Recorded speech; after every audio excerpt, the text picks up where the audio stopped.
క్రీస్తు యేసునందు మనలను అతి మిక్కిలిగా ప్రేమించుచున్నటువంటి మన పరమ తండ్రికి మహిమయు ఘనతయు కలుగుగాక. ఆమేన్. సమయమాను వ్యవస్థాపకులు ఆత్మీయ తండ్రి డానియల్ పాస్టర్ గారు ఆ నీతిమంతుడిని జ్ఞాపకం చేసుకోవడం ఎంతో ఆశీర్వాదకరం. యెహోవా దృష్టికి బహు విలువైనది. ఈ లోకంలో చాలామంది కాలగతులవుతూ ఉంటారు, కానీ యేసయ్యకు విలువైన మరణాలు కావాలి.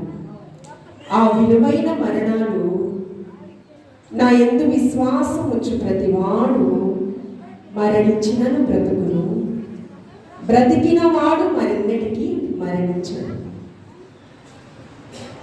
పాస్టమ్మ గారికి, ఎస్తేర్ పాస్టమ్మ గారికి, అదేవిధంగా దైవజనులు ఫిలిప్ గారికి, వారి యొక్క ప్రియ సతీమణి గారికి, వేదికను అలంకరించినటువంటి సేవకులకు, కుమారన్నయ్యకి, దీప వదిన గారికి, కుటుంబం అందరికీ కూడా హృదయపూర్వకంగా తెలియజేస్తున్నాను.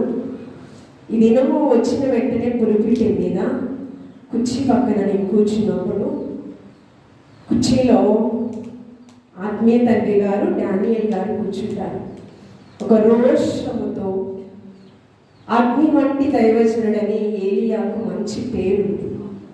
అలాగే నిస్వార్థమైన సేవ, సమర్పణతో మరి డానియల్ గారు ఆయన సేవ చేసి ఉన్నారు. ఆయన దినాలలో, పరిచర్య దినాలంతటిలో కూడా 25 సంవత్సరాల వసంతము ముగించుకుని 26వ వసంతం అని మరి ఎస్తేర్ పాస్టర్ గారు తెలియపరిచినారు. నాన్నగారు ఉన్నప్పుడు నిజంగా ఇందాక ఫిలిప్ పాస్టర్ గారు చెప్పారు, ఈ ప్రాంగణం అంతా నిండిపోయేది. నాకు చూసిన వెంటనే చాలా దుఃఖం వచ్చింది. ఎందుకంటే త్రియేక దేవుని యొక్క సన్నిధి, ప్రత్యక్షత ఈ ప్రాంగణంలో ఉన్నదని నేను విశ్వసిస్తూ ఉన్నాను. నేను చాలా సంతోషిస్తూ ఉన్నాను. పెద్ద కండాల పాలెం వినిన వెంటనే, ఆ పేరు వినిన వెంటనే నాలో ఎంతో ధైర్యం, ఒక ఆశీర్వాదకరమైన స్థలము ఈ ప్రాంతం అని, ఈ ప్రాంగణం అని నేను విశ్వసిస్తూ ఉన్నాను. ఇక్కడ ఉన్న ప్రతి ఒక్కరికి కూడా ఆశీర్వాదాల కొరకే మనం వచ్చి ఉన్నాం. అందరికీ ఒక స్వార్థం ఉంది. పరిశుద్ధ గ్రంథంలో 1 పేతురు రాసిన పత్రిక 3వ అధ్యాయము 9వ వచనంలో, 1 పేతురు రాసిన పత్రిక 3వ అధ్యాయము 9వ వచనంలో, మీరు ఆశీర్వాదములకు వారసులగుటకు మాత్రమే మీరు పిలువబడి ఉన్నారు. దేనికండి? ఆశీర్వాదములకు వారసులవ్వడం అంటే సామాన్యమైన విషయం కాదండి. చిన్న ప్రార్థన చేసుకుందాము. ప్రేమ నమ్మకం కలిగిన మా కన్న తండ్రి, స్తుతులకు పాత్రుడా, స్తోత్రాకుడా, గణిత గారు కూడా మా గొప్ప దేవానికి వందనాలు ప్రభువా. ఇక్కడ ఉన్న ప్రతి ఒక్కరితో మీరు సూటిగా మాట్లాడండి. వాక్యానుసారమైన జీవితము దయచేయండి ప్రభువా. నీ యొక్క ఆజ్ఞలను, కట్టడలను, విధులను అనుసరించి జీవించినట్లయితే 1000 తరముల వరకు నీవు ఆశీర్వదింపబడతానని నీ వాగ్దానం ఇచ్చావు ప్రభువా. వాగ్దానం ఇచ్చిన దేవా, నీవు నమ్మదగిన వాడు. ఎవరైతే నీ ప్రియుడని ప్రాంతానికి వచ్చినారో ప్రభువా, నిర్మలమైన మనస్సుతో ఆశీర్వాదములకు వారసులగుటకు మాత్రమే మీరు పిలువబడి ఉన్నారు. కీడునకు ప్రతి కీడు, దూషణకు ప్రతి దూషణ నీవు చేయకూడదని వాగ్దానం ఇచ్చావు ప్రభువా. వాగ్దానం ఇచ్చిన దేవా, నీవు నమ్మదగిన వాడవు. ఇక్కడున్న ప్రతి ఒక్కరిని నీ పాదాల చెంత పెట్టుచు ఉన్నాను. భూ సంబంధమైన, పరలోక సంబంధమైన ఆశీర్వాదాలకు యోగ్యులుగా మీరు ఎంచమని అడుగుచు ఉన్నాను ప్రభువా. నీకు స్తోత్రం. నీ రాకడ కొరకు, నీ రాజ్య స్థాపన కొరకు ప్రయాసపడే వరుసలు కూడా ప్రతి ఒక్కరిని మీరు ఆయుధపరచమని క్రీస్తు పరిశుద్ధ నామములో అడిగి వేడుకొని ప్రార్థించుచున్నాము తండ్రి. ఆమేన్. ఆశీర్వాదమునకు వారసులుగా చేయుటకు దేవాతి దేవుడు మనకి స్వరక్తం ఇచ్చి మన బిడ్డల్ని శక్తికి మించిన కొలది ప్రయాసపడుతూ మన బిడ్డల్ని వాళ్ళు చదివిస్తూ ప్రయోజనంగా వారు చేయటకు మనం చేస్తున్న ప్రక్రియలో ఒక్కొక్క మాను సవాళ్లతో కూడినటువంటి ప్రతికూల పరిస్థితులు వస్తూ ఉంటాయి. ఎందుకంటే బిడ్డలకు కోపం రేపక, ఎక్కడ కోపము రేపక, వారు కోపిస్తులంట బిడ్డలు. వారికి బాల్యం నుంచి కోపం అనే ఒక దాన్ని ఏమంటారని గుణం అనేది ఉంది. కోపము రేపక ఎలా పెంచాలి? ప్రభు యొక్క శిక్షలో కదా పెంచాలి కదా. మన బిడ్డల్ని పెంచే ప్రక్రియలో శక్తికి మించిన కొలది ప్రయాసపడుతూ వాన్ని ఇంకా చెప్పాలంటే రక్తాన్ని ధారపోసి చెమటను రక్తంగా చేసుకొని మాకంటే ఉన్నతంగా ప్రయోజకులు అవ్వాలి. ప్రయోజకులు అయితే బాగానే ఉంటుంది. ప్రయోజకులు అవ్వకపోతే అప్పుడు ఏమంటాం మనం? తల్లి పాలు తాగి తల్లి రొమ్మును కొట్టావు కదా, ఏమంటామండి? నవమాసాలు మోసి నిన్ను కన్ని పెంచడానికి నా రక్తాన్ని ధారపోసానయ్యా, నువ్వేంటి నా మాట వినడం లేదు, బాధపడతావా లేదా? ఏమండి అంటే క్షయమైన ఆశీర్వాదాలకు వారసత్వాన్ని ఇవ్వడానికి అంత బాధపడతాం. అవునా కదా? మనము ఆశీర్వాదానికి వారసులు అంటే ఏంటి? ఆశీర్వాదం అనేది భౌతిక పరమైనవి కాదండి, పరలోక సంబంధమైనవి, స్వర్గానికి సంబంధించిన విషయాలు ఆశీర్వాదాలు.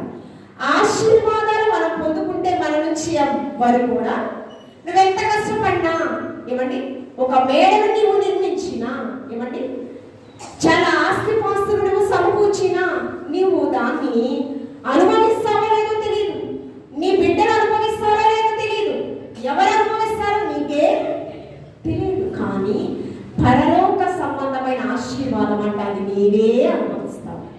ఎవరు అనుభవిస్తావు?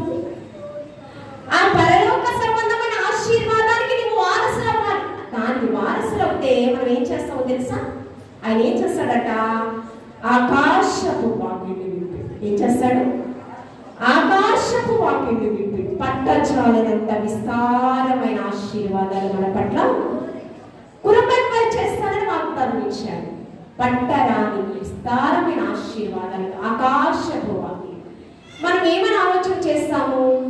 బ్రహ్మ మంచి ఆహారం, మంచి నివసింపయోగ్యమైన గృహం కదండి, మంచి ఆరోగ్యవంతమైన జీవితం కదా, ఇతరుల మీద ఆధారపడకుండా బ్రతికే బ్రతుకు నాకు కావాలి కదా.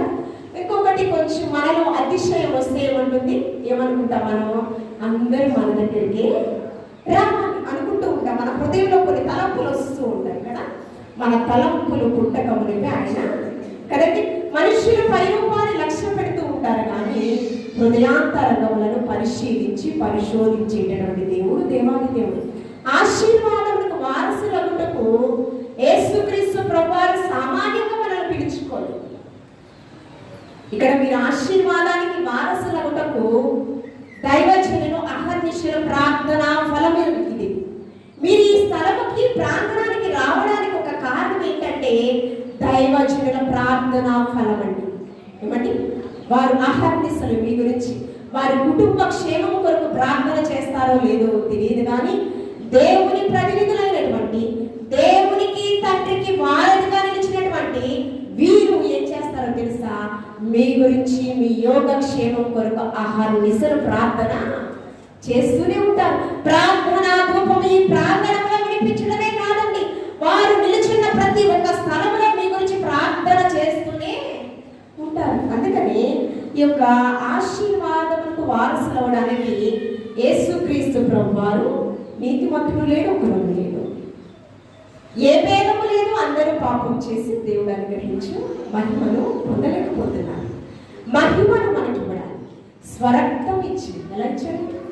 స్వరక్తం ఇచ్చి ఆయన యవ్వన రక్తాన్ని మన కొరకు దారపోసాడు. ఏంటంటే యేసుక్రీస్తు ప్రభువారు ఎలాంటి వాడు? ధవళవనుడు, రత్నవనుడు, నా ప్రాణ ప్రియుడు, 10,000 మంది పురుషులలో పోల్చదగిన వాడు. ఎలాంటి వాడు? మొన్న ఏం జరిగింది? యుద్ధం జరుగుతూ ఉంది కదా, కాశ్మీర్లో యుద్ధం జరుగుతుంది కదా. ఏమండి? ఆ యుద్ధంలో ఎలాగా అనేక మంది జవాన్స్ అమరవీరులు అయిపోయారు. ఏమయ్యారు? దినేష్ అని ఇవ్వండి బ్రదరు 25 సంవత్సరాల వయసు, 25 సంవత్సరాలు లేక పుట్టామయ్యా. నువ్వు యుద్ధ భూమిలో అడుగు పెట్టొద్దయ్యా. శత్రు సైన్యం నుంచి మనల్ని కాపాడడానికి నీ ప్రాణం పణంగా పెట్టాలయ్యా. నీ కోసం మేము బ్రతికించుకోవడానికి వలసలో వెళ్ళి పనులను మేము కష్టపడుచున్నామయ్యా.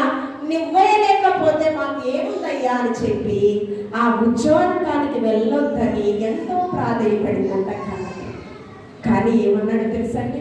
లేక పుట్టానమ్మా, బ్రతికితే ఒక్క మారు ఆర్మీ జవాన్గా యూనిఫామ్ తో బ్రతికి చనిపోవడం నాకు ఇష్టమమ్మా. ఎందుకంటే దేశము కొరకు అమరవీరుడు అవుతానమ్మా. నేను అమరవీరుడు అయితే నేను చనిపోయినా కూడా ఏమండి, నీతి నిమిత్తము హింసింపబడు వారు ధన్యులు. కొండ మీద ప్రసంగం అదేనా?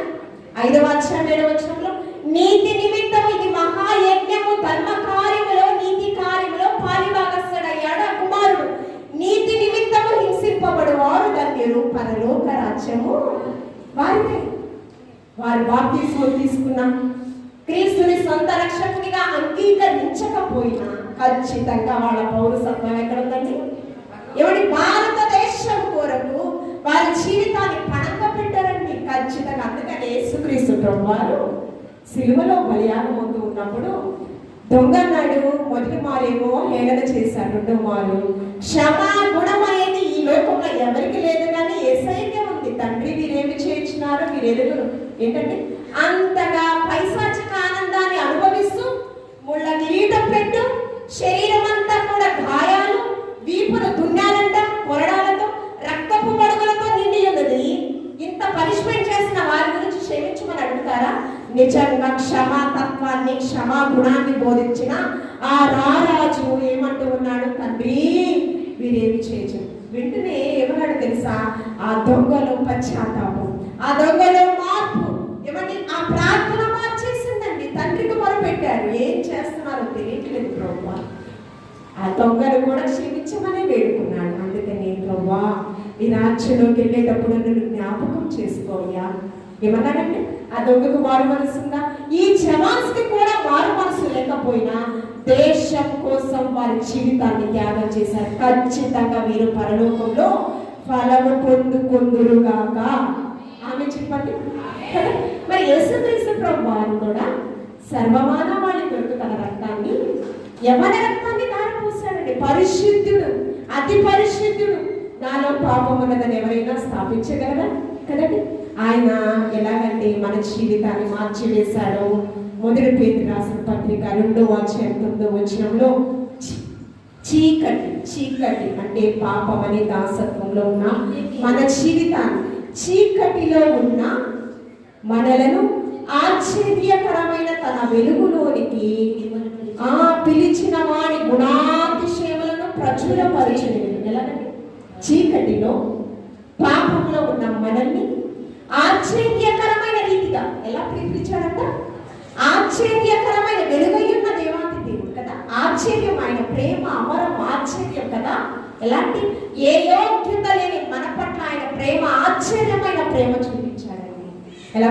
ఆశ్చర్యకరమైన తన వెలుగులోనికి నడిపించుచున్న ప్రకారము మనల్ని కూడా రాజులైన యాజక సమూహమును, పరిశుద్ధ జనం, రాజవంశాన్ని పిలుచుకున్నాడు. డైరెక్ట్ ఎలా పిలుచుకున్నాడు? దేని చేత? పరిశుద్ధ రక్తము చేత. మనం సామాన్యమైన వ్యక్తులం కాదండి. మనం ఎలాంటి వారు? రాజక వంశానికి చెందినటువంటి వారు. మనం నుంచుంటే ఒక దివ్య కనిపించాలి. మనం మాట్లాడేటప్పుడు వీరిలా మాట్లాడాలిరా నేను. మనం నడిచేటప్పుడు వీరిలా నడిచుకున్నాడు వాళ్ళు ప్రభు. మనం వస్త్రధారణ చూసినప్పుడు వీరిలా నేను ఫాలో అవ్వాలి. యంగ్స్టర్స్ కి కొంతమంది ఉంటారు, రోల్ మోడల్స్ ఉంటారా లేదా? అలాగే మనల్ని చూస్తున్నప్పుడు, ఆశీర్వాదకరమైన మనల్ని చూస్తున్నప్పుడు అనేకులు కూడా ఈ ఆశీర్వాద పదంలోనికి ఆకర్షించబడాలండి. నీ మాట, నీ చూపు, నీ ప్రవర్తన, నీ వినికిడి, నీ ఆలోచన అన్నీ కూడా భిన్నంగా మార్చబడాలి. ఎందుకంటే ప్రేమ అనే హేతువు చేత. ఎలాగంటే ఏ కారణం చేత? మన పట్ల ఎలా ప్రేమించాం? ప్రేమ అనే హేతువు చేత ప్రియకుమారుడైన క్రీస్తుని లోకంలోకి పంపించి సిలువ, మరణ, పునరుద్ధానం ద్వారా మన పాపములన్నీ కూడా విమోచించి రాజులైన యాజక సమూహముగా మనలందరినీ కూడా ఏర్పాటు చేశారు. కాబట్టి మనం తుచ్చమైన వాటి కోసం ప్రయాసపడము. మనం ఈ లోకంలో ఆశీర్వాదకర్తలు అంటే ఎలా ఉండాలంటే, విశ్వాసులకు తల్లిదండ్రులైనటువంటి అబ్రహాము గారు, శారమ్మ గారు గురించి ఎప్పుడు మనం ధ్యానిస్తూ ఉంటాం. ఈ యొక్క అబ్రహాము గారు ఎన్నో ఏటంటే స్వరాన్ని విన్నాడు. 75 ఏట. ఎన్నో ఏట?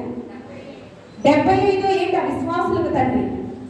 నేను చూపించే దేశానికి నువ్వు వెళితే ఆశీర్వాదకర్తగా నీవు ఉండువు. ఎలా ఉంటా? నేను చూపించిన దేశానికి నువ్వు నా మాటకు లోబడితే 1000 తరముల వరకు నేను ఆశీర్వదిస్తానయ్యా. విద్యోపదేశ కాండంలో ఆజ్ఞించాడు కదా.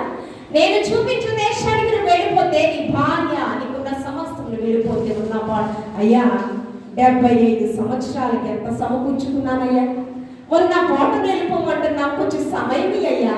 ఒక 5 సంవత్సరాల సమయం ఇస్తే ఆస్తంతా అమ్ముకుని డబ్బుగా మార్చుకుని వెళతానయ్యా అనొచ్చుగా. ఏమ్మా అనొచ్చా? ఒక 5 సంవత్సరాలు. మనకైతే 1 సంవత్సరం చాలండి. ఉన్న పాటను అమ్మేస్తాం మనం ఆస్తంతా కదా. ఉన్న పాట నాకు మేలు కావాలి, నాకేం చేస్తాము? 1 సంవత్సరం పోనీ 1 రోజు గడిపి అయ్యా, 1 రోజు గడిపి 1 రోజులోనే మొత్తం. కానీ అబ్రహాము విశ్వాసులకు తండ్రి ఎలా అయ్యాడంటే 75 ఏట దేవుని యొక్క పిలుపుకు లోబడిన అబ్రహాము ఏమండి లోబడ్డాడు. చూపించే దేశానికి వెళ్ళిపోయా అంటే కానాను దేశాలు. ఎక్కడికి వెళితే అక్కడ సమృద్ధి లేదు. ఎక్కడికి వెళ్తే నివసింపే యోగ్యమైన గృహాలు లేవు. గుడారాలు ఏర్పాటు చేసుకుని ప్రార్థనా బలిపీఠాలు కట్టాడంట. ఎక్కడ ఉంటే అక్కడ ప్రార్థనా బలిపీఠాలు కట్టి ఏం చేశారో తెలుసండి, యెహోవా నామమున ప్రార్థన చేయటం మొదలు పెట్టుచున్నాడు. ఎక్కడికి వెళ్తే అక్కడ వలస వెళ్ళిపోవడం అంటారు కదా, పనబట్ట వెళ్ళిపోవడం అంటారు. ఎక్కడ విన్నారా మీరు? పనబట్టు వెళ్ళిపోయారా అంటారు. గుంటూరులో నారుడు భాష. పనబట్ట వెళ్ళడం అంటే ఏంటంటే వలసి, అంటే వారు అంటే ఒక 20 రోజులు 30 రోజులు ఏం చేస్తారంటే ఆహారం సిద్ధపరచుకోవడానికి 2 పాత్రలు, తినడానికి 2 ప్లేట్లు, గ్లాసులు, ఏమంటే కొన్ని వస్త్రాలు తీసుకుని వలస వెళ్ళిపోతారు. 4 రోజుల తర్వాత తన గృహాన్ని, తన పుట్టినూరుని చూస్తారు. వాళ్ళు వలస వెళ్ళిపోతారు కదా. అలాగే ఈ అబ్రహాము ఏ రీతిగా వెళ్ళాడో తెలుసా అండి? యెహోవాను నమ్మేను, అది అతనికి నీతిగా ఎంచబడిందంట. నమ్మాడు. నా దాగు చోట ఆయనే, నా సమస్తము ఆయనే, శూన్యములో సమస్తమును చూపించగల సర్వశక్తిమంతుడు ఆయనే. నేనేమై ఉన్నాను? ఆయన దేవుడి కృప వలన మాత్రమే ఆయన నమ్మాడు, విశ్వసించాడు. ఎప్పుడో తెలుసా అండి? 75 ఏట. ఊరుకో అయ్యా, 75 ఏట వృద్ధాప్యం వచ్చేసింది. ఇంకెక్కడ నిన్ను గుడ్డిగా నమ్మాలి అమ్మా? మనలో వచ్చేటటువంటి శిష్యులకి ఏమొచ్చింది? ఎన్నాళ్ళ బట్టి ఈ యొక్క అల్ప విశ్వాసంతో మీరు కొనసాగుతారు. ఏమండి, మనమందరం కూడా భూమిని తల క్రిందులు చేసేటటువంటి వ్యక్తులు అంట. ఎలాంటి వ్యక్తులు? తెలియబడని దేవుణ్ణి పరిచయం చేసినటువంటి పౌలు శీలలతో ఎవరు మాట్లాడుతున్నారో తెలుసా? అక్కడ ఉన్నటువంటి యూదా మత పెద్దలు ఏమంటూ ఉన్నారో తెలుసా? భూమిని తల క్రిందులు చేసేటటువంటి వారు మన మధ్యకు కూడా వచ్చారయ్యా. ఎలాంటి వారు? మన సామాన్యమైన వ్యక్తులు కాదండి. మనం ఏదడిగితే అది ఇవ్వడానికి ఆయన సిద్ధంగా ఉన్నాడు. కాకపోతే మనం ఏం అడగాలంటే పరలోక సంబంధమైన ఈవులను మనము అడగాలి. అది అడిగింది. అందుకని నీతిని రాజ్యాన్ని వెతికితే అడుగు వాటి కంటే ఊహించు వాటికి కంటే అబ్రహాములో పడ్డాడు. మత్తయి సువార్త 1వ అధ్యాయం 1వ వచనంలో అబ్రహాము వంశావళి, అబ్రహాము కుమారుడైన దావీదు కుమారుడైన ఎవరంటే క్రీస్తు వంశావళి. ఎక్కడికి వెళ్ళిపోయాడు? ఎక్కడికి? అబ్రహాము అప్పటి వరకు ఎక్కడ కూడా ఆయన ఆనవాళ్లే లేవండి. అబ్రహాముకి దేవుని యొక్క పిలుపుకు లోబడిన తర్వాత తన పేరు ఎక్కడ లిఖించబడింది? జీవ గ్రంథములో, విశ్వాస వీరుల జాబితాలో.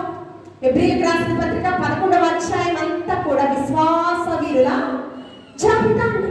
ఎక్కడికి వెళ్ళిపోయారు? జీవ గ్రంథములో ఆయన పేరు లిఖించే స్థాయికి వెళ్ళిపోయాడండి. ఎక్కడ?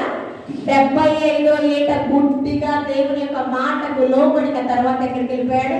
క్రీస్తు వంశావళి 42 తరాలు. అక్కడ నుంచి ఎక్కడికి వెళ్ళిపోయాడు?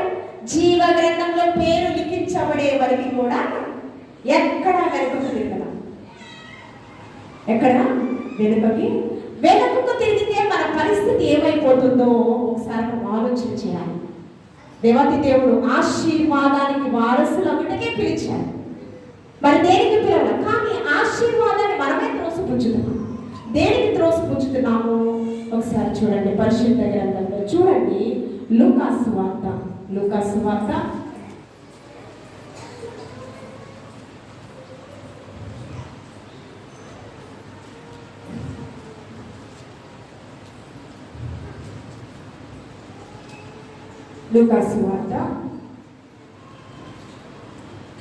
17వ అధ్యాయము 32వ వచనం చూడండి. 32 ఒకటి కొనుక్కోబడును, ఒకటి విడిచిపెట్టబడినను శిష్యులు. 17వ అధ్యాయము 32వ వచనము. లోతు భార్యను జ్ఞాపకం చేసుకుని తన ప్రాణమును రక్షించుకొనగోరువాడు దానిని పోగొట్టుకొను. లోతు భార్యను జ్ఞాపకం చేసుకోండి. ఆ 26వ వచనము 27వ వచనంలో కూడా ఇంకొకరిని జ్ఞాపకం చేసుకోండి. నోవాహుని జ్ఞాపకం చేసుకోండి. ఆ కింద వచనాలలో చూస్తే లోతు దినములను మీరు జ్ఞాపకం చేసుకోండి. ఏ దినాలు జ్ఞాపకం చేసుకోండి? లోతు భార్యను జ్ఞాపకం చేసుకోండి, నోవాహు దినాలు జ్ఞాపకం చేసుకోండి, లోతు దినాలు జ్ఞాపకం చేసుకోండి. ఇవి మనకి దృష్టాంతములుగా కనిపిస్తాయి. ఇప్పుడు ఇదంతా కూడా వేసవి కాలం, అవునా? వేసవి కాలం ఎండలే రావాలి, వర్షాలు ఎందుకు వస్తున్నాయి? వేసవి కాలం ఎండలే రావాలి, వర్షాలు ఎందుకు వస్తున్నాయి కదా? వేడి కదండి. వేసవి కాలంలో ఎండలు రావాలి, రాకపోతే కష్టం.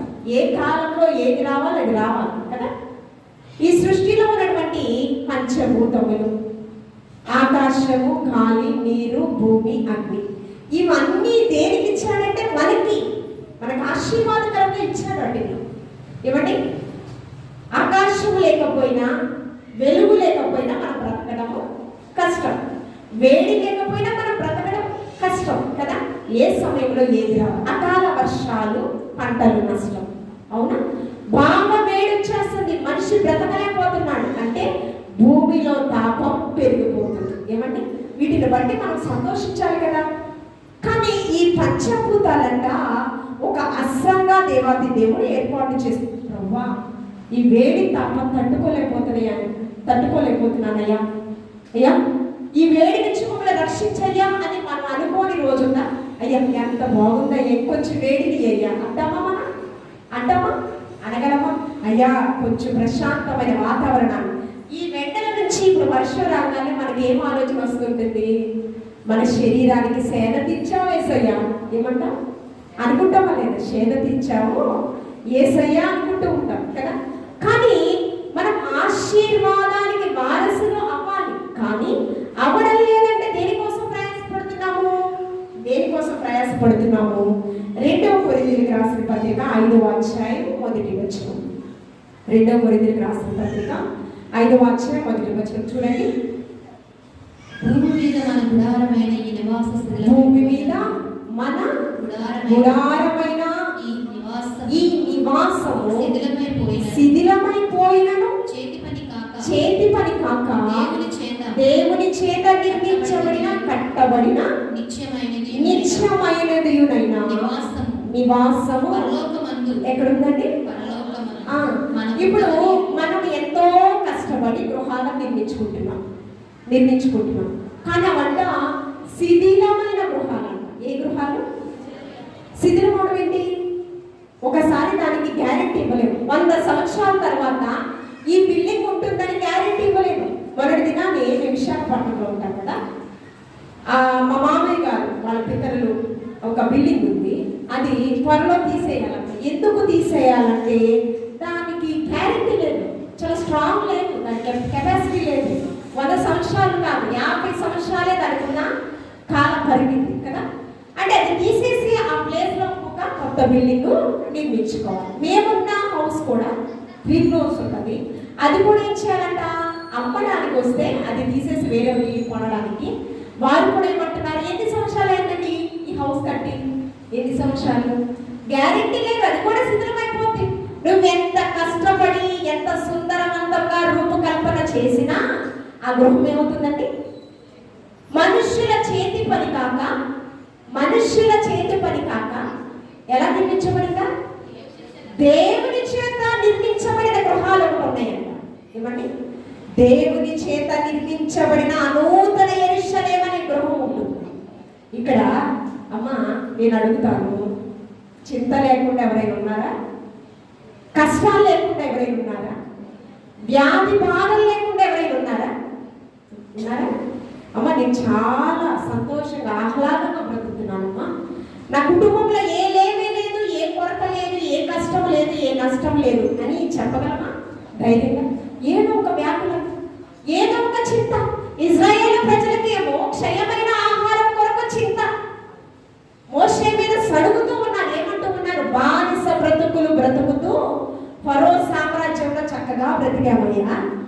అరణ్య మార్గంలో నీ మాటకు లోబడి మేము వస్తున్నాము. ఆకలి నొప్పులతో చంపడానికి తీసుకుని వస్తున్నావా? నీకు చింత లేదా? మాంసాహార భోజనాలు మాకు గుర్తొస్తుంది, నీకు చింత లేదా అని ఎవరినట్టు ఉన్నారు? మోషే అంటుంది. మాట అంటుంది యేసుక్రీస్తు ప్రభువా, మరియా ఉత్తమమైన పనిలో ఉందండి. ఏ పని? దైవికమైన బోధన వింటుంది. అది ఆమె నుంచి ఎవ్వరు కూడా తీయలేరంట. అయ్యా వంటగదిలో విస్తారంగా పనులు చేసుకుంటున్నారు, నీకు చింత లేదా? ఏమంటే కుటుంబాలలో అప్పుల చింత, అనారోగ్యం చింత, ఏదో ఒక బిడ్డల మాట వినకపోవడం ఒక చింత, లేకపోతే బిడ్డల ప్రయోజకులు అవ్వకపోవడం ఒక చింత, బిడ్డల వివాహాల కొరకు చింత. ఏమండి? అంటే మనం బ్రతికినంత వరకు ఏదో ఒక వ్యాకులతతో మనం బ్రతుకుతూ ఉన్నాం. చింత లేని మనిషి, చింత లేని గృహము లేదు. ఈ శిథిలమైన వాటి కోసం ప్రయాసపడుతున్నాం. కానీ శిథిలము కానీ దేవుని చేత స్థిరపరచబడిన ఒక గృహం ఉందంట. ఆ గృహంలో మాత్రం ఏ చింత లేదు, వేదనలు ఉండవు, కన్నీరు ఉండదు, దుఃఖం ఉండదు. ఏమండి? ఎల్లప్పుడూ సంతోషం అంట. అది నాకు కావాలని అడుగుతామా లేదా? దానికోసమే ఇక్కడ మనం అందరికి వచ్చాం. దేనికోసం వచ్చాము? ఆ పరలోక రాజ్యంలో ఏడుపులు ఉండవు, కన్నీరు ఉండవు, రోదన అసలే ఉండదు. నిత్యము శాంతి, సమాధానము, సంతోషము, సుఖ సౌఖ్యాలతో వర్ధిల్లుతూనే మనము ఉంటాం. దాని కొరకు మనము ప్రయాసపడాలి. ఇక్కడ నోవాహు దినములలో, లోతు దినములలో మీరు జ్ఞాపకం చేసుకోండి కదా, జ్ఞాపకం చేసుకోండి. అందరికీ తెలుసు, ఇందాకే అన్నాను, అకాల వర్షాలు ఎందుకు వస్తున్నాయ్యా, భూమిలో పాపం ఎందుకు పెరిగిపోతుందయ్యా అనేది మనం ఆలోచన చేస్తే ఒకసారి చూడండి. యేసుక్రీస్తు ప్రభువారు పరిచర్యలో ముందుగా చెప్పారు. ఆయన ఏం చెప్పారంటే లూకాసు వార్త 12వ అధ్యాయం 49వ వచనం. 12వ అధ్యాయం 49వ వచనం. నేను భూమి మీద అగ్ని వేయ వచ్చింది, అది ఇదివరకే రగులుకొని మండవలనని నేను ఎంతో కోరుచున్నా. యేసయ్యా, ఈ లోకానికి వచ్చి నీ ప్రాణాన్ని ఇచ్చావయ్యా, ఇదేంటయ్యా నేను భూమి మీద అగ్ని వేయ వచ్చింది అంటూ ఉన్నాను. ఆల్రెడీ నేను వేశాను, మండుతుంది, రగులుతుంది, అది వేయడానికే వచ్చానన్నట్టు చెప్తూ ఉన్నామయ్యా. ఇది ఎక్కడ న్యాయమయ్యా అని మనం అనుకుంటామా లేదా? అనుకుంటామా లేదండి? కానీ ఇర్మియా ప్రవక్త అంటూ ఉన్నాడు, అగ్ని 2 రకాలమైనవి. నిజమే, ఉన్న ప్రతిదిని దహించి వేస్తుంది, మన సంపదనన్నింటినీ కూడా దహించి వేస్తుంది. కానీ మన హృదయంలో ఉన్నటువంటి మాలిన్యాన్ని కూడా దహించి వేస్తుంది. అందుకని ఇర్మియా ప్రవక్త ద్వారా అంటూ ఉన్నాడు, 23వ అధ్యాయం 29వ వచనం ఇర్మియా గ్రంథము, నా మాట అగ్ని వంటిది కాదా అయ్యా? నా మాట ఎలాంటిది? హృదయంలో వెళ్ళిపోతుంది. నీ హృదయం ఎలా ఉంది? దుర్నీతితో ఉంది. నీ హృదయం ఎలా ఉంది? మాలిన్యముతో ఉంది, అజితేంద్రియముతో ఉంది, పాపముతో ఉంది. అలాంటి మనలను నీతి సాధకములుగా అమర్చడానికి యేసయ్య పరిశుద్ధ రక్తాన్ని ధారపోసాడు. అప్పుడు ఏం చేయాలి?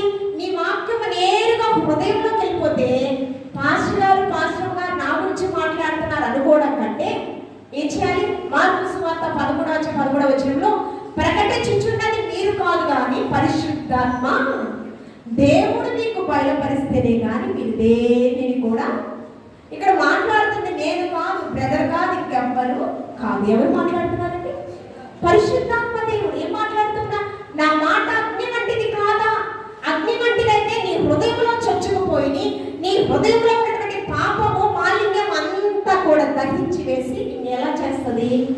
పరిశుద్ధుడిగా నిన్ను చేస్తుంది. కదా. కాబట్టి ఈ మాట అగ్ని వంటిది కాదా అని దేవాది దేవుడు అన్నాడు. హృదయంలోకి వెళితే మనం ఏం చేయాలి? ప్రాణాత్మ దేహములు దేవుని ఆధీనంలో ఉండాలి. అవునా కాదా? ప్రాణాత్మ దేహములు దేవుని ఆధీనంలో ఉండాలి. దేవుని ఆధీనంలో మనం ఉండకపోతే ఆ కింద వచ్చినాలి రకాలు నేను చదివాము. లూకాసు వార్త చదవమ్మా 12వ అధ్యాయము 51వ వచనం చదవమ్మా. నీ హృదయంలో ఉన్న పాపము దహించి వేయాలి. అలా కాకపోతే కలుగజేయవచ్చునని భూమి మీద సమాధానము కలుగచే వచ్చిందని మీరు తలంచుచున్నారా? కాదు కాదు, వేదమునే కలుగజేయవచ్చునని వచ్చిందని మీతో చెప్పుచున్నాను. ఇప్పటి నుండి ఒక ఇంటిలో ఐదుగురు వేరుపడి ఉమ్మడి కుటుంబాలు ఎంతమంది ఉన్నాయి? ఉమ్మడి కుటుంబాలు ఎంతమంది ఉన్నాయి? ఒక కుటుంబంలో అంట 5గురు వేరుపడితే అసలు కుటుంబం ఎక్కడ ఉంటదిగా? ఏకాగిగా మిగిలిపోవాలి అంతేనా? ఇప్పటి నుంచి అంట ఆ వాక్యమైన దేవాది దేవుడు హృదయంలో చొచ్చుకుపోయి వారి హృదయంలో మార్పు రాకపోతే ఏమవుతుందంటే, వారి హృదయంలో మార్పు లేకపోతే బండరాతి హృదయాలు పెద్ద హృదయంగా మార్చడానికి లేదు, మరి కాస్త కఠినంగా మార్చబడింది. మరో హృదయం అంట కఠినమైపోతుందంట. మొదటి తెగులు రంగాలు ఏమైంది? మరి కాస్త కఠినమైపోతుందంట. మనం అలాంటి వ్యక్తులం కదా. మంచి ఏమాత్రం మనకి నచ్చదు.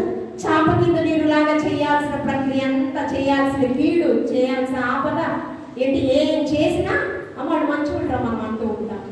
ఉన్నట్టు చెప్తే ఏమంటారు? ముక్కు మీద కోపం అమ్మా, ముక్కు మీద కోపం రా, కోపిష్టం రా అంటూ ఉంటారు. ఉన్నది ఉన్నట్టు మాట్లాడేవారే స్వచ్ఛమైన మనుషులు. లోపల కలుషం పెట్టుకుని చాప కింద నీళ్ళలాగా చేయాల్సిన ప్రక్రియ పనులన్నీ చేస్తూ ఏంటంటే ఒక ఇంటిలో 5గురు, అసలు ఆ కుటుంబం ఏమన్నా ఉంటుందమ్మా? ఇప్పుడు ఒక్కరు లేదా ఇద్దరు అంటున్నారు. ఎంతకుముందు 3 అయ్యి ఉండొచ్చు. ఇప్పుడు ఏంటి? ఒక్కరు లేదా ఇద్దరు. రానున్న తరంలో ఒక్కరే ముద్దు అంటారు. ఇంకా 5 వేరు పడితే ఎవరుంటారమ్మా? ఎవరుంటాం మనం? కుటుంబ వ్యవస్థ దేవాది దేవుడు ప్రారంభం చేశాడు ఏదైనా తోటను. ఆదాము సృష్టించాడు. సృష్టించిన తర్వాత ఆయనకేదో కొరతగా కనిపించింది. అమ్మమ్మను కూడా కొరతగా ఉంది కనుకనే అమ్మమ్మను సృష్టించాడు. పరిశుద్ధమైన ఘనమైన వివాహ వ్యవస్థను పరలోకం నుంచి ఆయన ఆమోదించాడు. పరలోకం నుంచి ఆశీర్వదించాడు. ఏమండి? మీరు ఫలించండి, అభివృద్ధి పొందండి, విస్తరించండి భూమిని. నీవు ఫలించు, నీవు అభివృద్ధి పొందాలా. కుటుంబ వ్యవస్థ ఏంటి? మీరు ఫలించండి, మీరు బిడ్డలతో ఫలించండి, కుటుంబంతో ఫలించండి, మీరు విస్తరించండి, భూమిని నింపండి కదా. కుటుంబంలో 5గురు వేరుపరచబడి తర్వాత ఇద్దరికి విరోధముగా ముగ్గురును, ముగ్గురికి విరోధముగా ఇద్దరును తండ్రి కుమారుడికి, తండ్రి కుమారులకును, కుమారుడు తండ్రికి, తల్లి కుమార్తెకు, కుమార్తె తల్లికి, అత్త కోడలికి, కోడలు అత్తకి, తోడు కోడలు. అంటే కుటుంబంలో ఎన్ని వరుసలు ఉంటే అందరికంట. అందరిలో ఏముంటుందంట? విరోధమైన భేద, భిన్నమైన అభిప్రాయాల వల్ల వాళ్ళు ఏమవుతుంది? ఐక్యత లోపించుకోండి. ఐక్యత కలిగి నివసించడం వేరు మనం ఉన్నాం కదా. ఐక్యత అనేది లేకపోతే ఎలా అయిపోతాము? ఏకాకిగా దిక్కులేని వాళ్ళగా అయిపోతాం. అప్పుడేమవుతుంది? పిచ్చోడం అయిపోతాం. ఎవరితో మాట్లాడతాము? గోడలతో, చెట్టులతో, పొట్టలతో మనం మాట్లాడుకోవాలి. అవునా కదా. ఆయన పోలికలో ఆయన స్వారూప్యమందు మనల్ని నిర్మించుకుంది. ఆదికాండం 5వ అధ్యాయం మొదటి వచనాలలోని నోవాహు కాలంలో ముందుగా మనం చూస్తూ ఉన్నప్పుడు, నా పోలికలో నా స్వారూప్యమందు మనిషిని ఎందుకు నిర్మించుకుని ఉన్నానని దేవాది దేవుడు హృదయంలో సంతాపం వ్యక్తపరుస్తూ ఉన్నాడట. నోవాహు కాలంలో ప్రజలు భూమి బలాత్కారంతో నింపబడి ఉన్నది. ఈ యొక్క సొదొమ గొమొర్రా పట్టణస్థులు లోతు కాలంలో జ్ఞాపకం చేసుకోమంటే భూమి పాప భారంతో నిండి ఉన్నదట. అందుకే ఆశీర్వాదకర్త అయినటువంటి అబ్రహాముతో మాట్లాడుతూ ఉన్నాడు. భూమి పాప భారంతో నింపబడి ఉందయ్యా, ఆ లోతు కుటుంబం నేను జ్ఞాపకం చేసుకో అంటూ ఉన్నాడు. వెళ్ళాడయ్యా అంటూ ఉన్నాడు.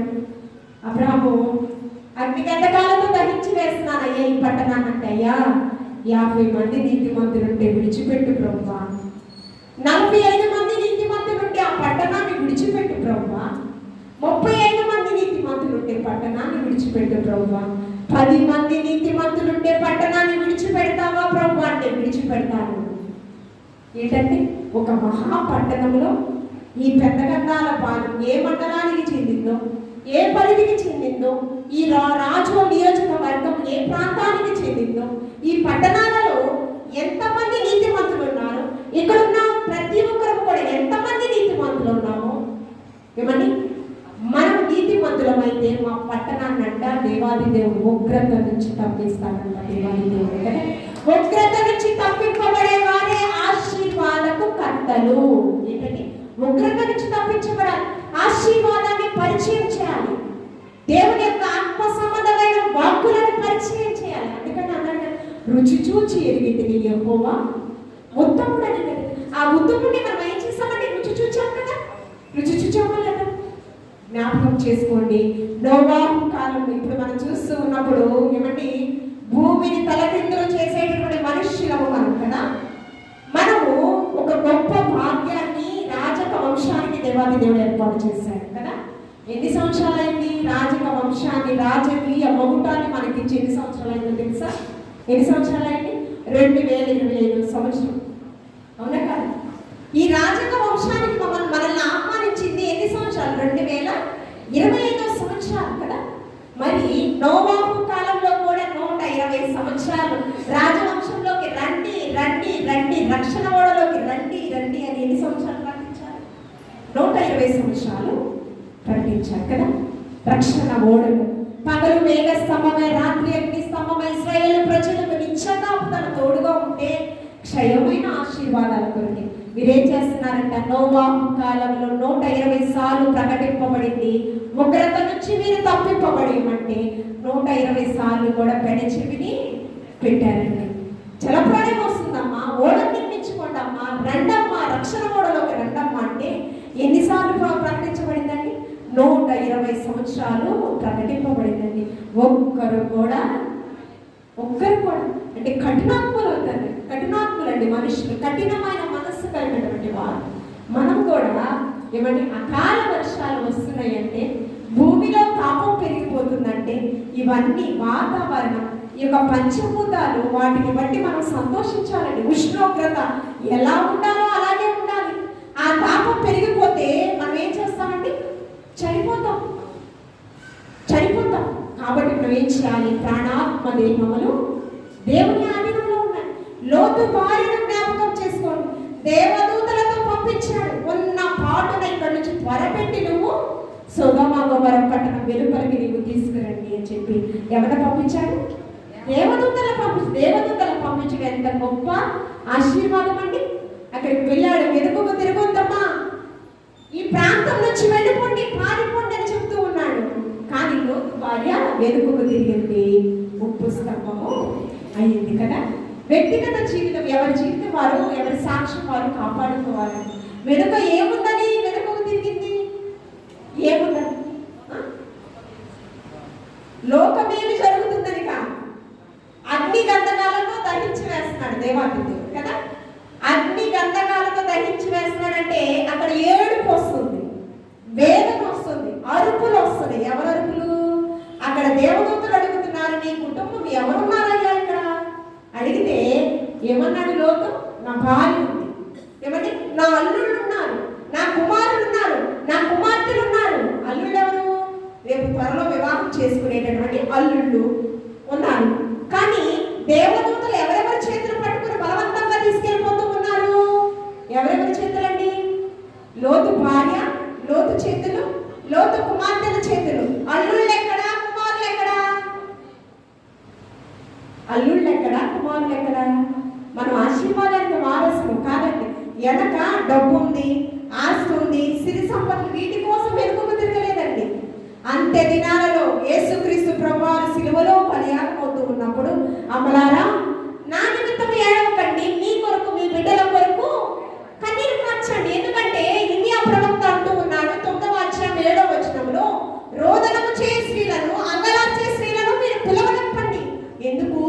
వీధులలో చంటి బిడ్డలు లేకుండా చేయటయు, రాజమార్గంలో ఎవరూ లేకుండా చేయుటయు అపవాది మరణ దేవత మన కిటికీల వైపు పొరపడి పొంచి ఉందంట. ఎవరు? వీధులలో చంటి బిడ్డలు లేకపోతే మనం బ్రతకగలమా? బిడ్డలు లేక మన బిడ్డలు లేకపోతే మనం బ్రతకగలమా? ఇంకెందుకయ్యా తల్లి ఏడుస్తూ ఉంది. అమరవీరులు జవాన్పురు కన్న తల్లి ఏడుస్తుంది. ఎంతో శోక సముద్రమై ఆ కుటుంబం అంతా కూడా. ఈ లోతు భార్య వెనుక ఎందుకు తిరిగిందంటే కుమారులు అగ్ని గంధకాలతో, నరకానికి సాదృశ్యమైనటువంటి అగ్ని గంధకాలతో దహించి వేస్తూ ఉన్నాడు. ఇది రెండవ మరణం. అక్కడ అగ్ని ఆరదు, పురుగు చావదు. ఎందుకు ఇలాంటి పరిస్థితి? దేవునికి అవిధేయులుగా మనం బ్రతుకుతూ ఉన్నాము కనుకనే ఆశీర్వాదానికి వారసులుగా ఉన్న మనము దేవుని ఉగ్రత ఎందుకు పొందుకుంటూ ఉన్నాము? కీడుకు ప్రతి కీడును చేయకు. నీ పట్ల నోటి ద్వారా, తలంపు ద్వారా, మాట ద్వారా ఎవరైనా అపరాధం చేసైతే నీవు వారికి కీడుకు ప్రతి కీడు నువ్వు చేయొద్దు.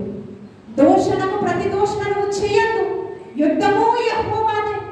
దేవుని చేతికి ఇచ్చేసే వారిని. ఎవరి చేతికి? యుద్ధము యెహోవాదే. నీకు విజయాన్ని ఆయన ఇస్తాడు. ఏమండి, మనం అలా ఉంటే ఏమవుతుందంటే వాళ్ళు దూషించారుగా, పదులు దూషించి తట్టుకోలేకుంటే మనం ఏమవుతాము? ఆశీర్వాదం దూరం అయిపోతుంది. వాళ్ళు దూషించారని, కీడు చేశారని ప్రతి కీడు మనం చేస్తే మన బిడ్డల్ని ఆశీర్వాదం దూరం చేస్తాం మన బిడ్డలకి. లోతు భార్య ఏడుస్తుంది బిడ్డల కొరకు.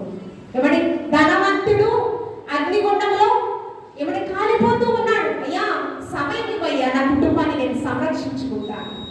అయ్యా అబ్రహామా, నీ కుమారుడు పంపించయ్యా, కొన్ని నీటి చుక్కలు నాకు ఇప్పించయ్యా. అగ్ని గంధకాలతో అగ్ని ఆనుకు చాలు. మనము కేవలం ఆశీర్వాదానికి వారసులకే మనము పిలువబడి ఉన్నాం. ఈ పిలుపుకు దేవాది దేవుడు పరిశుద్ధ రక్తాన్ని చిందించాడు. ఇది చాలా జాగ్రత్తగా కాపాడుకున్నామండి. రక్షణను చాలా జాగ్రత్తగా కాపాడుకున్నాం. మరణం వరకు నమ్మకంగా ఉంటే నీకు జీవ కిరీటాన్ని, నమ్మకమైన వారికి మెండు దీవెనను కలిగి కదా. కాబట్టి మనం మెండు దీవెనలు పొందుకునే వారిగా దేవుని యొక్క కృపాసనకు చేరేటటువంటి గొప్ప భాగ్యం, భూ సంబంధమైన పరలోక సంబంధమైన ఆశీర్వాదాలు యోగ్యులుగా మనం అందరం కూడా ఎంచబడదుముగాక. ఆమేన్. దేవుని ఉగ్రత నుంచి మనం అందరం కూడా తప్పించబడదుముగాక. ఆమేన్. పరిశుద్ధుడా, ప్రేమమయుడా, ప్రభువా, ఇక్కడ ఉన్న ప్రతి ఒక్కరిని మీరు జ్ఞాపకం చేసుకోండి. విడువక ఎడబాయిగా కృప చూపుచున్న దేవాలయం వందనాలు. తెలిసి తెలియక ఏదైనా అపరాధములు చేసినట్లయితే దయతో మన్నించండి. ఇక్కడున్న ప్రతి ఒక్క కుటుంబాలలో క్షేమాభివృద్ధిని దయచేయండి. ప్రతి ఒక్క కుటుంబంలో శాంతి, సమాధానాన్ని, నెమ్మది కలిగిన జీవితాలు దయచేయండి. సుఖముగా సౌఖ్యంగా బ్రతకాలి అంటే మేము ఈ లోకంలో ప్రభువా నీకు స్తోత్రం. నీ పాద సన్నిధి ప్రభువా, రే మొదలిచ్చాముని నీళ్లు కుమ్మరించినట్లు కన్నీటితో నీ పాదాలు కడిగే స్థితిలో మమ్మల్ని మీరు ఆయుధపరచమని ఉన్నాను ప్రభువా. మేము మనుషులను నమ్మి ప్రభువా, మా కన్నీరు ప్రభువా నీకు స్తోత్రము. అనేక పర్యాయాలు మాకు వచ్చేటటువంటి శ్రమలను బట్టి కన్నీరు మేము చెందుతూ, కలత చెందుతూ మేము ఉన్నప్పుడు ఆ కన్నీటిని మరి ఎక్కువగా బాధించేటటువంటి పరిస్థితులు అనేకమైన ఉన్నాయి ప్రభువా. అందుకే మోసపోకుడి దేవుడు, వెక్కిరింపబడని శ్రమిస్తున్న దేవా, నిన్ను నమ్మిన బిడ్డలను ఎప్పుడు విడనాడే దేవుడు కాదు ప్రభువా నీకు స్తోత్రము. ఎక్కడున్నటువంటి చంటి బిడ్డలు మీరు దీవించండి. ఎవరి బిడ్డలు మీరు దీవించండి ప్రభువా. అపవాది బంధకములను చిక్కపోకుండా ప్రభువా, సర్వాంగ కవచమైనటువంటి నీ వాక్యాన్ని ధరించుకునేటటువంటి గొప్ప భాగ్యము దయచేయండి ప్రభువా. శ్రేణులను మీరు దీవించండి. కుటుంబ శ్రేయస్సు కొరకు, సమాజ శ్రేయస్సు కొరకు, సంఘ శ్రేయస్సు కొరకు, నశించిపోయే ఆత్మల కొరకు, మా భారతదేశము కొరకు, యెరూషలేము క్షేమము కొరకు ప్రార్థించే వరసలు కూడా నా ప్రతి ఒక్కరిని మీరు నిలవబెట్టుకోమని పరిశుద్ధుడా నీకు వేలాది వందనాలు ప్రభువా. పురుషులను దీవించండి ప్రభువా. వారి చేతుల కష్టార్జితాన్ని మీరు రకలుగా ఫలింపచేయండి. బయటికి వెళ్ళి వచ్చే పర్యంత వరకు క్షేమకరమైన ప్రయాణాలు దయచేయండి. వాహనాలను మీ స్వాధీనంలో ఉంచుకోండి ప్రభువా నీకు స్తోత్రం. పరిశుద్ధుడా ప్రతి ఒక్క కుటుంబంలో సమృద్ధిని దీవించండి ప్రభువా. నింపమని అడుగుచున్నాను. అప్పుల నుంచి విడుదల దయచేయండి. పరిపూర్ణమైన ఆరోగ్యాన్ని దయచేయండి ప్రభువా నీకు స్తోత్రం. వివాహాల కోసం ఎదురు చూస్తున్న బిడ్డ మీరు జ్ఞాపకం చేసుకోండి.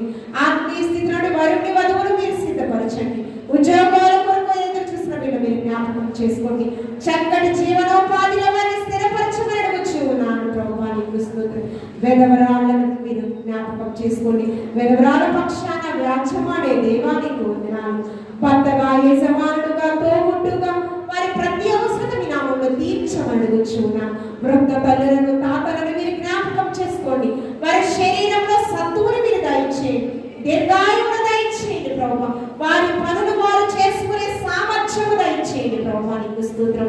ఎందరైతే నీ ప్రియుడలు దురదేశంలో ప్రభు నీకు స్తోత్రం జీవనోపాధి కొరకు ప్రయాసపడుచున్నారు, ఆ ప్రయాసంతటిలో సఫలీకృతాన్ని మీరు దయచేయండి ప్రభు. యజమానుల మనసులో ప్రేమను, దయను మీరు కనపరచమడుచున్నా.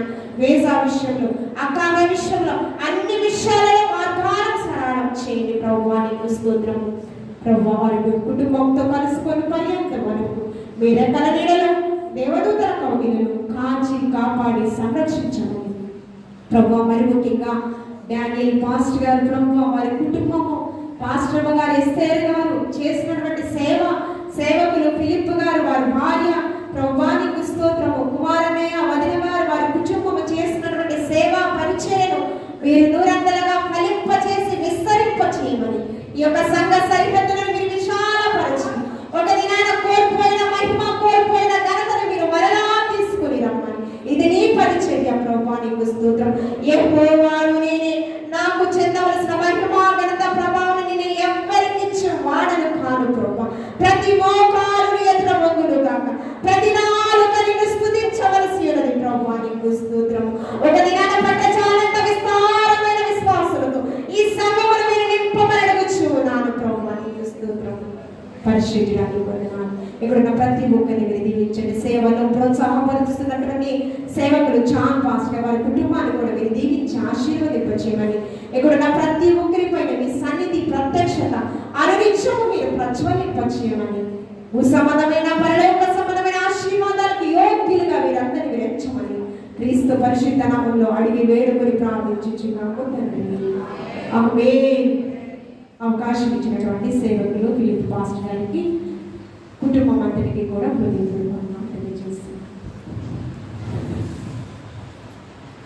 స్తోత్రం కలుగును గాక. హల్లెలూయా.